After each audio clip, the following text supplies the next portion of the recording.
दिनाच्या हार्दिक हार्दिक शुभेच्छा। प्रजासत्ताक दिन म्हटलं की डॉक्टर बाबासाहेब आंबेडकर, महामानव डॉक्टर बाबासाहेब आंबेडकर यांचं चित्र आपल्या डोळ्यासमोर उभं राहतं। कारण राज्यघटना आणि डॉक्टर बाबासाहेब आंबेडकर हे दोन विभक्त होऊ शकत नाही। कारण भारतीय राज्यघटना या दिवशीच अंमलात करण्यात आली आणि हा राष्ट्रीय सण म्हणून उभारण्यात आला। कारण आपल्याला खूप कौतुकाची आणि गुणगौरवाची गोष्ट आहे। कारण आपल्याला भारताला स्वतंत्र अशी भारताची राज्यघटना नव्हती आणि ह्या दिवशी ती राज्यघटना अंमलात आणली। त्यामुळे डॉक्टर बाबासाहेब आंबेडकरांचे मी विनम्र अभिवादन करते आणि विनम्र त्यांना मानाचा मुजरा करते। कारण हा दिवस जो आहे आपल्याला कारण ब्रिटिश कालावधीतून कारण त्यांच्या हुकमीतून किंवा लोकशाही हुकूम पद्धती जी आपली चालत होती त्याच्यातून लोकशाही राज्य आणण्याचं काम डॉक्टर बाबासाहेब आंबेडकरांनी केले। तसेच छत्रपती शिवाजी महाराज कारण त्यांनी सुद्धा आपल्या भारताला आणि स्वराज्य आणि छत्रपती शिवाजी राजे म्हटलं की हे दोन चित्र आपल्या भारतापुढे उभे राहतात। भारताला अनेक क्रांतिकार वीरांनी सुद्धा जसं शहीद भगतसिंग किंवा सुभाषचंद्र बोस, महात्मा गांधी अशा अनेक प्रकारच्या आणि आर्मी भारतीय सैन्य दल यांनी सगळ्यांनी मिळून आज आपल्या भारताला उत्तम प्रगतशील भारत बनवण्याचं काम केलेलं आहे। अशा सगळ्यांना माझी मानवंदना।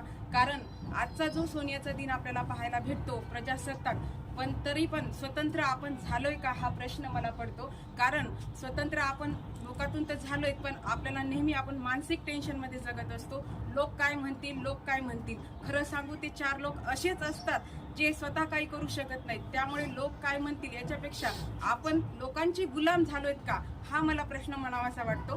कारण आपण नेहमीच काही कार्य करताना लोकांचा विचार दृष्टिकोनात आणतो आणि प्लस दुसरी गोष्ट म्हणायचे आपण व्यक्तिगत स्वतंत्रता मिळवले पण व्यसनाचे गुलाम झालोय आपण, तर व्यसन पण नाही करायला पाहिजे। माझी सर्वांना कळकळीची विनंती आहे, व्यसन मुक्ती व्हायला पाहिजे। कारण आपल्या क्षेत्रात आपल्या कार्यालयात सुद्धा भरपूर असे जण आहेत, काही जण निर्व्यसनी आहेत, त्यांचं मनापासून सहर्ष स्वागत आणि अभिनंदन। पण काही जण अजून पण असे मला आढळतात आपल्या कार्यालयात काम करताना की आहेत काही जण व्यसनी, तर आपण व्यसनाचे आपण गुलाम झालोत का हा पण प्रश्न मला पडतो। पुन्हा आळसाचे आपण गुलाम झालेले, कारण सकाळी लवकर उठणं, कारण भोजन आणि भजन ह्या दोन पद्धती आपल्या बदलल्या तर आपलं मानसिक संतुलन खूप चांगलं राहतं। म्हणून एक प्रगतिशील राष्ट्र घडवण्यासाठी एक प्रगतिशील माणूस आधी घडणं गरजेचं आहे। म्हणून आय लव्ह माय सेल्फ हे शब्द मी स्वतः उच्चारेल। कारण आधी तुम्ही स्वतःवर प्रेम करा, तेव्हा तुम्ही राष्ट्रावर प्रेम करू शकता, तेव्हा तुम्ही देशावर प्रेम करू शकता।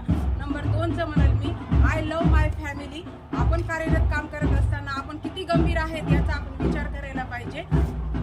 कारण आपण आपलं जे कार्य आहे ते खूप शांततेचं आणि त्याच पद्धतीनं एकदम मनोसुक्त। माझ्यापेक्षा तुमचा अनुभव खूप आहे।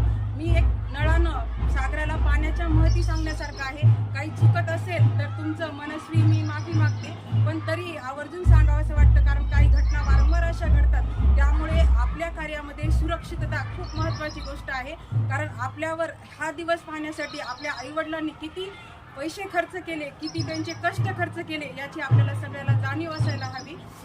प्लस ज्या घरातला माणूस नाहीये त्या घरात काय उद्भवतं हे मी पुरेपूर आज उपभोगते। त्याच्यामुळे असं कधीच नाही व्हायला पाहिजे। आपल्या असुरक्षिततेमुळे समोरच्याला किंवा आपल्याला धोका निर्माण होईल। त्यामुळे तुम्ही सुरक्षितता हा खूप महत्त्वाचा मुद्दा आहे आपल्या कार्यात तरी। त्यामुळे सगळे सुरक्षा नियम वाचून ध्यानात आणून आणि प्रत्यक्षात ड्युटीवर अप्लाय करणं गरजेचं आहे। कारण आपण डोक्यात असतं आपल्या, पण ड्युटीवर नसतं, त्यामुळे ते पण ठेवणं गरजेचं आहे।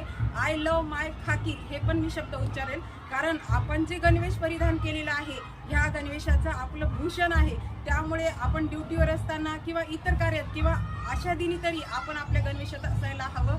नंबर 4ची गोष्ट मी विचारेल ती म्हणजे आय लव्ह एक्सरसाइज। सकाळी डेली एक्सरसाइज करणं हे खूप गरजेचं आहे। कारण भारताला औषधीवर एवढा खर्च करावा लागत आहे की तेवढा खर्च जर आपण वाचवला आणि एक सुजाण भारत नागरिक तयार करायचा असेल आणि एक विकसनशील हा आपल्याला शब्द काढून एक विकसित भारत जर बनवायचा असेल तर आपल्याला सकाळी लवकर उठणं, स्वतःला मोटिवेशन करणं आणि स्वतःला चांगल्या प्रकारे बाह्य लुकणं तर आपण राहतोच, पण अंतर्मनाने सुद्धा आपण पवित्र होणं आणि आपल्या मनामध्ये एकदम देशाविषयीचं प्रेम रुजवणं हे खूप गरजेचं आहे।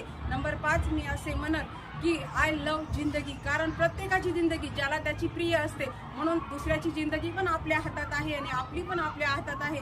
त्यामुळे प्रत्येकाने असं कार्य करायला पाहिजे जेणेकरून आपण प्रत्येकावर प्रेम करू शकलो पाहिजे आणि आता स्वतः दुसऱ्यावर प्रेम करण्यासाठी आपण आधी स्वतःवर प्रेम केलं पाहिजे. तर ह्या जे माझे मुद्दे आहेत, तर माझं असं म्हणणं आहे याचा आपण विचार करायला हवा. आणि शेवट जर मी करायचा असेल माझ्या भाषणाचा, तर असं म्हणाल तुम्ही घोषणा द्या, मी पण घोषणा देईल. डॉक्टर बाबासाहेब आंबेडकरांचा विजय असो. छत्रपती शिवाजी महाराजांचा विजय असो. जय हिंद. जय हिंद. वंदे मातरम. वंदे मातरम. वंदे मातरम. तुम्ही 2 शब्द खूप मनस्वी ऐकून घेतले त्याबद्दल मी तुमची ऋणी आहे. धन्यवाद. रामकृष्ण हरी.